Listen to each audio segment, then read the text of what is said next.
들 말씀은요, 우리 고린도 후서 말씀에서 은혜 받겠습니다. 신약성경 고린도 후서 2장입니다.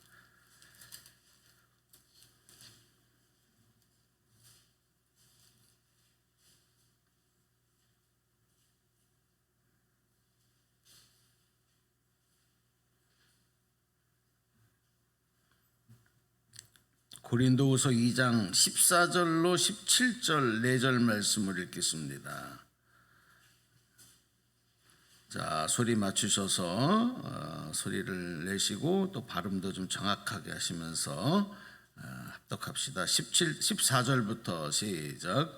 항상 우리를 그리스도 안에서 이기게 하시고 우리로 말미암아 각 처에서 그리스도를 아는 냄새를 나타내시는 하나님께 감사하노라.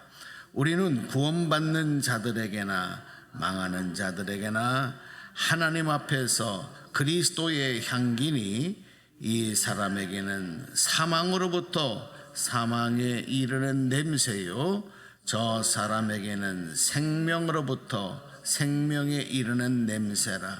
누가 이 일을 감당하리요? 우리는 수많은 사람들처럼 하나님의 말씀을 혼잡하게 하지 아니하고 곧 순전함으로 하나님께 받은 것 같이 하나님 앞에서와 그리스도 안에서 말하노라. 아멘. 아멘. 여러분은 그리스도의 향기시고 또 그리스도의 향기답게 살아가시기를 축복합니다. 네, 오늘 사도 바울이 고린도 교회에게 또 성도들에게 이렇게 권면한 겁니다. 당신들은 그리스도의 향기입니다. 이렇게 얘기했습니다. 예수님의 냄새다. 향기, 예수님의 냄새다. 예수님의 냄새를 사람들에게 전달해야 된다. 아니, 그냥 내가 가만히, 냄새는요 그냥 내가 뭘 어떻게 하려고 해서가 아니라 가만히 있어도 그냥 그 냄새는 사방으로 퍼져나가는 거예요. 여러분 집에 그 디퓨저 같은 방향제 있으세요? 그런 거 하나 갖다 놓으면 어때요? 얘는 움직이지 않아요. 가만히 있어요. 그런데 바람이 부는 대로 사람이 움직이는 대로 그 향이 방에 이렇게 방향제가 그 냄새가 퍼져나가는 것도 마찬가지죠. 몸에 향수를 뿌리면 이 향수가 사방으로 흘러나가는 것도 똑같은 거예요. 내가 예수님의 냄새, 예수님의 향기가 되려면 내 안에 예수님이 계셔야 될 줄로 믿습니다. 예수님이 계시지 않는 사람은 예수님의 냄새, 향기가 될 수 없어요. 예수님의 향기를 바랄 수 없다는 거예요. 그러나 예수님이 내 안에 계시고 예수님의 생명이 내 안에 있으면 내가 뭘 어떻게 해야지 하지 않아도 살아가는 삶의 그 모습 속에서, 아니 그냥 가만히만 있어도 그냥 은혜가 되는 거예요. 우리 권사님들 집사님들 그냥 가만히 뵙기만 해도 은혜인 줄로 믿습니다. 그렇게 돼야 돼요. 그런 얘기 인사 좀 들어보셔요. 아유, 그냥 보기만 해도 좋아요. 보기만 해도 그냥 힘이 돼요. 보기만 해도 위로가 돼요. 그러니까 나의 존재가 주변 사람들에게 또 함께하는 가족들에게 그런 좋은 영향력을 행사하고 있다면 좋은 향기입니다. 근데 사실 우리가 알다시피 냄새는 좋은 냄새만 있는 게 아니잖아요. 악취잖아요. 제가 이거 조금 아침에 새벽에 죄송한 얘기인데 그냥 한번 웃으라고 말씀을 드려요. 어디를 다녀오다가 아마 얼마 전에 이제 가족들이 아이들하고 이제 이렇게 한번 저쪽에 아버님 그 산소를 다녀오는 길이었던 것 같아요. 그래서 오는데 거기가 이제 아들이 이렇게 운전을 했는데 어떤 터널인데 굉장히 길어요. 그 터널이 굉장히 길더라고요. 그래서 뭐 이렇게 긴 터널이 있나 그러고 지나가는데 하필이면 그때 누가 삥 하고 실례를 한 거예요.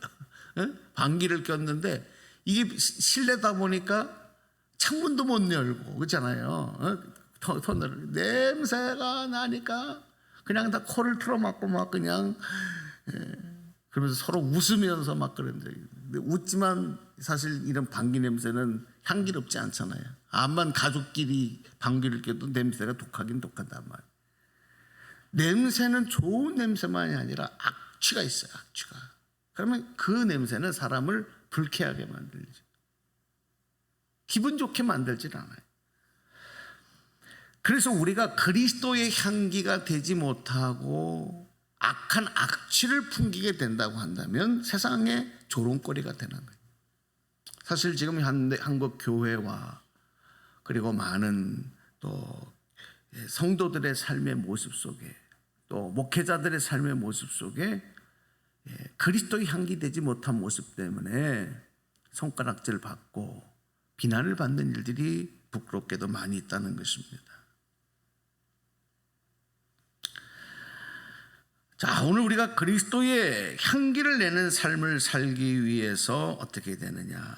이제 우리가 이 냄새라는 단어, 향기라는 단어 이렇게 우리가 조금 나눠서 생각을 해보면 이 냄새라고 하는 단어가 그 헬라어로 오스메라고 하는 단어를 이렇게 쓰는데, 이것은 과거 로마에서 이제 전쟁에 나간 황제나 개선 장군이 승리를 하고 돌아올 때 이 길가에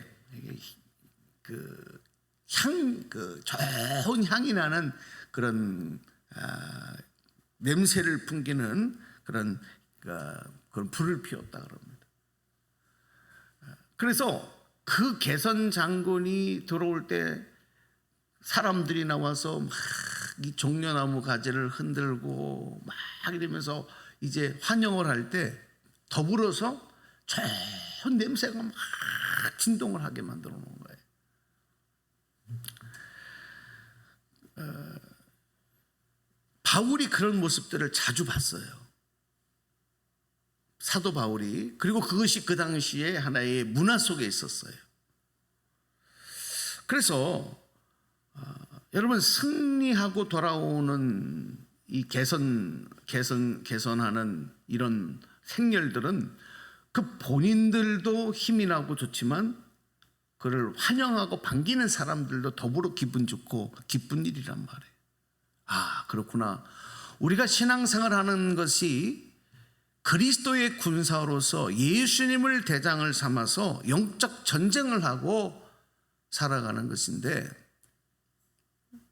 늘 패잔병처럼 늘 넘어지고 쓰러지고 얻어터지고 도망가고 주저앉고 포기하고 좌절하고 낙심하는 이런 모습만이 아니라 때로는 우리가 성령 충만해서 승리하여 하나님께 영광 돌리는, 그래서 우리의 삶이 승리의 행진곡을 부리는 개선 장군과 같이 되어진다고 한다면 얼마나 좋을까. 아니, 그렇게 돼야 된다.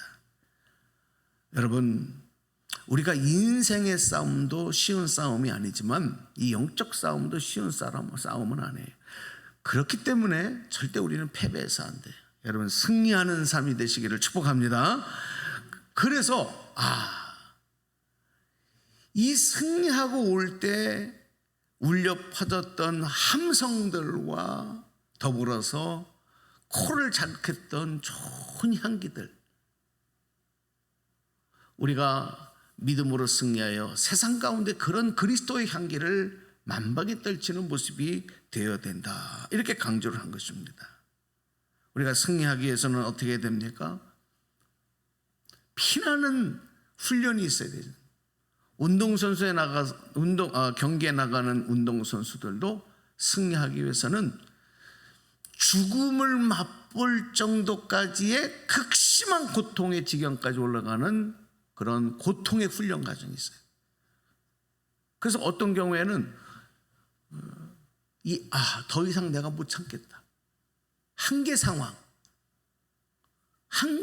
이르기까지 때로는 어떤 선수들은 기절을 해버리는 거예요. 너무 힘들어서. 그때까지 거기까지 가는 거예요. 훈련이. 예를 들어서 이 체급별 경기하는 그런 선수들은 몸에 그 체급을 맞추기 위해서 몸의 모든 수분과 이걸 빼야 된단 말이에요. 단시간 내에. 그 고통은 이루 말할 수가 없다고 합니다. 뭐 등등 이런 훈련의 과정을 통과하지 못한다면 승리는 기대할 수 없는 거예요. 마찬가지로 오늘 우리가 그리스도의 향기로서 승리의 삶을 살기 위해서는 그만큼 스스로 영적 노력이 있어야 돼요. 훈련의 노력이 있어야 돼요.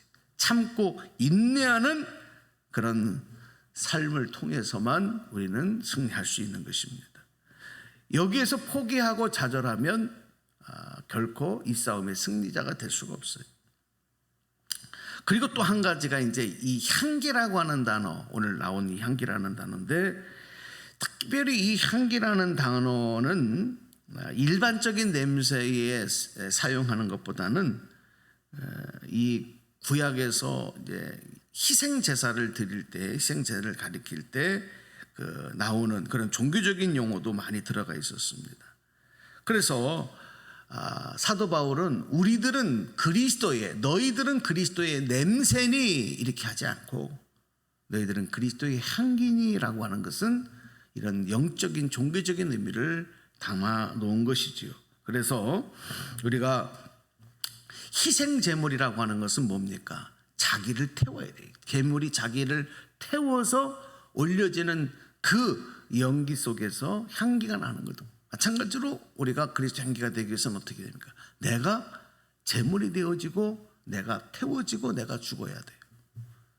죄악된 내 모습이 제물로서 주님께 올려져야 돼요. 그래야 그리스도의 향기가 된다는 말씀입니다. 오늘도 우리는 그런 삶을 위해서 또 오늘 하루 주님께 내 자신을 내려놓고 그리고 주님의 크신 사랑 안에서 나를 맡기고 그리고 이 힘든 인생의 여정을, 믿음의 여정을 내 힘으로 되지 않기에 주님의 도움을 구하면서 나아갑니다.